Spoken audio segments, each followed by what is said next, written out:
un véritable bonheur de vous retrouver pour la grande édition d'information. Bonjour et bienvenue à la une aujourd'hui. Un ancien catcheur américain se convertit à la foi chrétienne. Plus de précisions dans ce journal. Coopération économique Côte d'Ivoire-Inde, un taux d'accroissement des échanges de 300% en une année. Et puis mondial 2018, Eric Bailly et Gou suspendus pour le match Côte d'Ivoire-Maroc. Enfin, en Tunisie, une collision entre un navire militaire et un bateau de migrants fait 8 morts. Nous y reviendrons. Voilà, ouvrons cette édition en religion où Shawn Michaels, ancien catcheur américain, est devenu chrétien après une révélation miraculeuse. L'ex-superstar américain du championnat de la World Wrestling Entertainment a décidé de donner sa vie à Jésus-Christ, sauveur du monde. Plus de précisions avec Martial Kwasi. Michael Shawn Ikebaram, mieux connu sous le nom de Shawn Michaels, est un ancien catcheur américain né le 22 juillet 1965 à Chandler, Arizona, aux États-Unis. Michael fait ses débuts au niveau national à l'âge de 19 ans dans l'American Wrestling Association, en abrégé AWA, en 1986. Après s'être fait connaître pour son travail en équipe en tant que maître des Rockers à la fin des années 1980 et au début des années 90, Michaels connaît un grand succès en solo. Il devient alors l'une des plus grandes stars de la World Wrestling Entertainment, en abrégé WWE. Après s'être écarté des rings en 1998 à la suite d'une opération au dos, Michaels reprend sa carrière en 2002 et remporte son dernier titre mondial, à savoir le championnat du monde poids lourd dans le tout premier Elimination Chamber, match de l'histoire de la fédération lors des Survivor Series 2002. Il reforme plus tard l'équipe DX avec Triple H, avec qui il finira par remporter pour la première fois les championnats par équipe en fin 2009. Il prend officiellement sa retraite après plus de 25 ans de carrière le 28 mars 2010. Contraint d'arrêter sa carrière après une blessure, il rencontre Rebecca, une chrétienne qui deviendra son épouse. Un jour, alors qu'il était ivre sur le canapé, son fils de 2 ans dit « Papa est fatigué ». Le père de famille prend alors conscience qu'il doit mettre un terme à sa vie de débauche. Aujourd'hui, il rend témoignage de sa rencontre avec Christ et de sa vie transformée. En prélude au 5e sommet des chefs d'État et de gouvernement de l'Union européenne et Afrique, prévu pour la fin du mois de novembre 2017 à Abidjan, le 4e forum de la jeunesse Afrique-Europe s'est ouvert le lundi 9 novembre 2017. France Conan y était, elle nous livre son compte-rendu.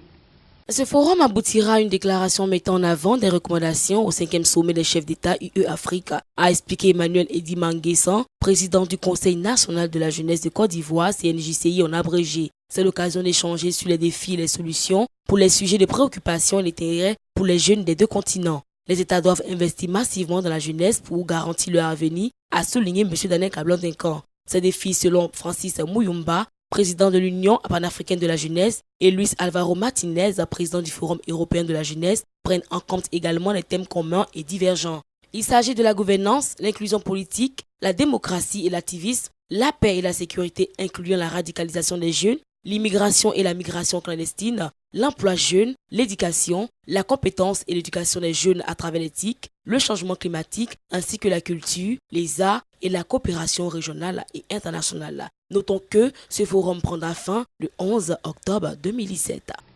Les échanges entre la Côte d'Ivoire et l'Inde se sont accrus d'environ 300% de 2015 à 2016. C'est ce qu'a annoncé le secrétaire général du ministère ivoirien des Affaires étrangères, Adom Kaikou Awadja, lors d'une rencontre avec les missions économiques indiennes qui séjournent en ce moment même en Côte d'Ivoire. On en sait plus avec Jean-Jacques Denis.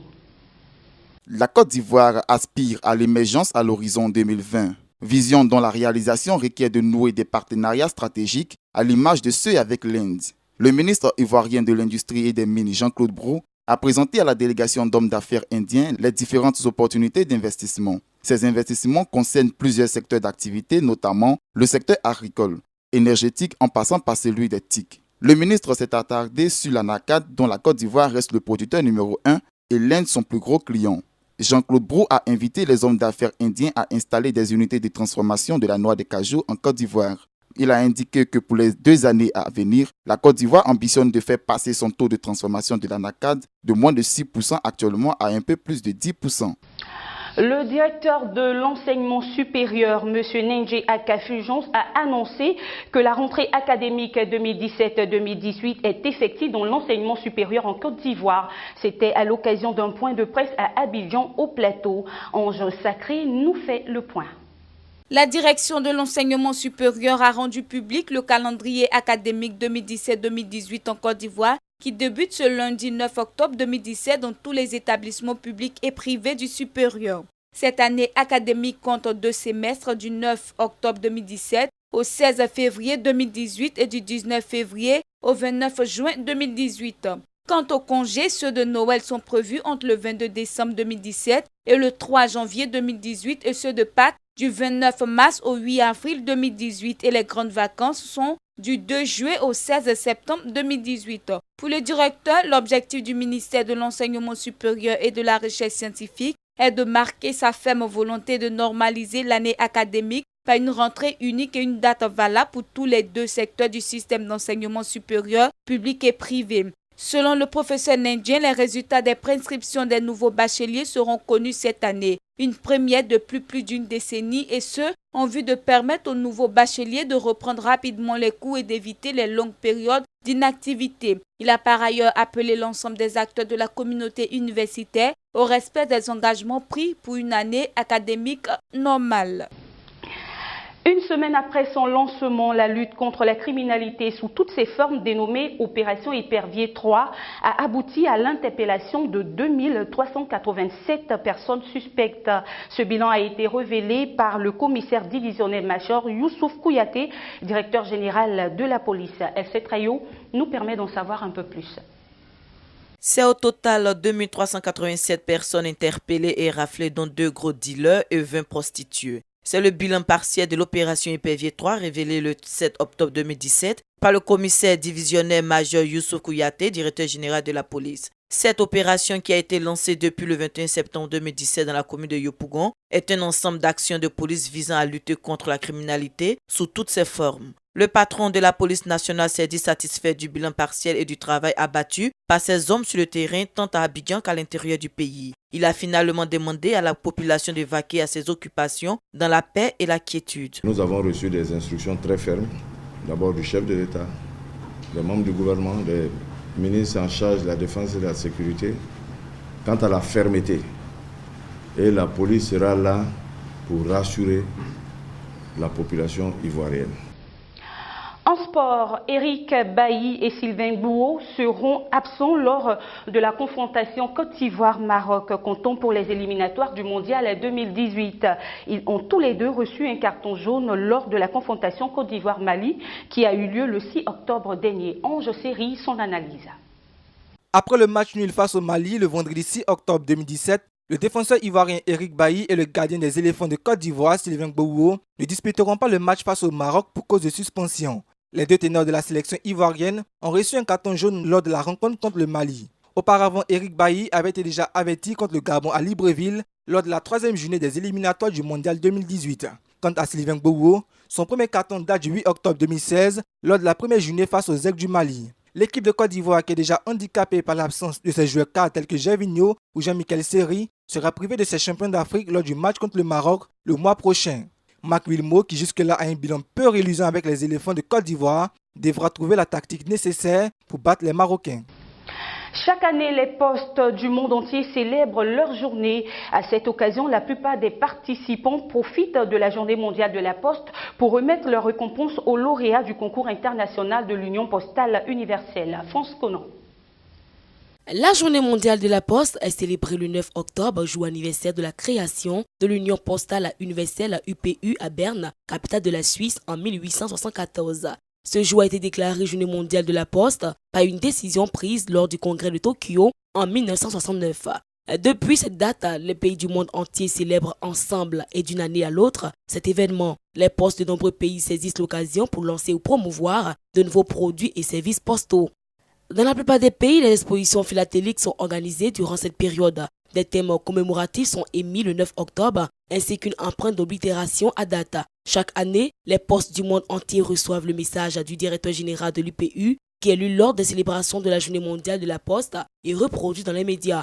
Depuis 35 ans, en collaboration avec l'UNESCO, l'UPU organise un concours international de composition épistolaire destiné aux jeunes. La plupart des postes participantes profitent de la Journée mondiale de la poste pour remettre leur récompense aux lauréats du concours. Direction la Tanzanie à présent, où un casque bleu tanzanien a été tué le lundi et 12 autres blessés lors d'une attaque contre une base de l'ONU à Maoudioma, une localité située dans l'est de la République démocratique du Congo. Martial Kwasi, son commentaire. L'attaque contre la base de la mission onusienne en RDC MONUSCO à Mamoundioma sur la longue route de Kamangombo dans le territoire de Beni a eu lieu lundi 9 octobre 2017 à 25h30 voire 3h30 heure GMT. Selon le porte-parole de la mission des Nations Unies pour la stabilisation en aire de Congo, en abrégé MONUSCO. Un casque bleu du contingent tanzanien a été tué et 12 autres ont été blessés appartenant tous à la brigade d'intervention de l'ONU. La MONUSCO est depuis dimanche 8 octobre 2017 passée à l'offensive aérienne et terrestre pour appuyer l'armée congolaise dans les opérations contre les ADF, de traduction française Forces alliées démocratiques. À la suite de ces combats, l'armée a interdit tout trafic sur cette voie depuis samedi à cause d'intenses combats contre les rebelles ADF qui ont tendu une embuscade contre un convoi dans lequel ils auraient exécuté 22 civils selon la société civile. Aucun bilan n'a encore été fait. La MONUSCO est la plus importante et budgétivore mission de maintien de la paix de l'ONU au monde, avec plus de 16 000 casques bleus en RDC où elle est présente depuis 1999. Et on l'annonçait dans nos titres, un navire de guerre tunisien est entré en collision avec une embarcation transportant des migrants. Un dernier bilan fait état de 8 morts et plusieurs disparus. Le point avec Estelle Traillot. La collision s'est produite dimanche 8 octobre 2017 à une cinquantaine de kilomètres au large de l'île tunisienne de Kerkena. Suite au choc d'embarcation qui transportait au moins 70 migrants a rapidement coulé. L'annonce a été faite par Tunis le lundi 9 octobre 2017, affirmant qu'un de ses navires militaires avait repéré le bateau clandestin, se serait approché et n'aurait pu éviter la collision. Les recherches coordonnées par les autorités maltaises se poursuivent pour tenter de retrouver des survivants. Les victimes étaient parties de la ville tunisienne de Sfax. Plus de 4000 migrants ont débarqué ces 2 derniers mois en Sicile. La Tunisie, qui n'est pourtant pas une terre instable, s'inquiète de la forte proportion de ses ressortissants parmi ces migrants. Et les autorités italiennes qui avaient misé sur la fermeture de la route libyenne pour mettre fin à l'arrivée de migrants se voient désormais dépassées par cette nouvelle route en provenance de Tunisie. Voilà, terminons avec cette information. Du 4 au 13 octobre 2017 a lieu en Israël la fête du tabernacle. Participent à cette fête tous les chrétiens du monde entier. La délégation ivoirienne a quitté Abidjan pour la Terre Sainte le 4 octobre. L'ordre de l'église de Côte d'Ivoire y est fortement représenté à travers son leader, le prophète Ablegui. Il est bon de savoir que la Bible décrit les fêtes du tabernacle comme la 3e des fêtes annuelles que le peuple d'Israël doit célébrer à Jérusalem. Pendant cette fête, le peuple se souvient des 40 années passées dans le désert tout en se réjouissant des récoltes de l'année. Par tradition, le peuple juif identifie la fête des tabernacles avec la venue du Messie. Il accueille la participation des non-juifs en accord avec la parole prophétique de Zacharie 14, selon laquelle toutes les nations devront monter à Jérusalem pour célébrer la fête des tabernacles. Nous y reviendrons dans nos prochaines éditions. Et voilà, c'est la fin de cette édition. Merci d'y avoir pris part. On se retrouve très bientôt, toujours avec le même plaisir. Au revoir.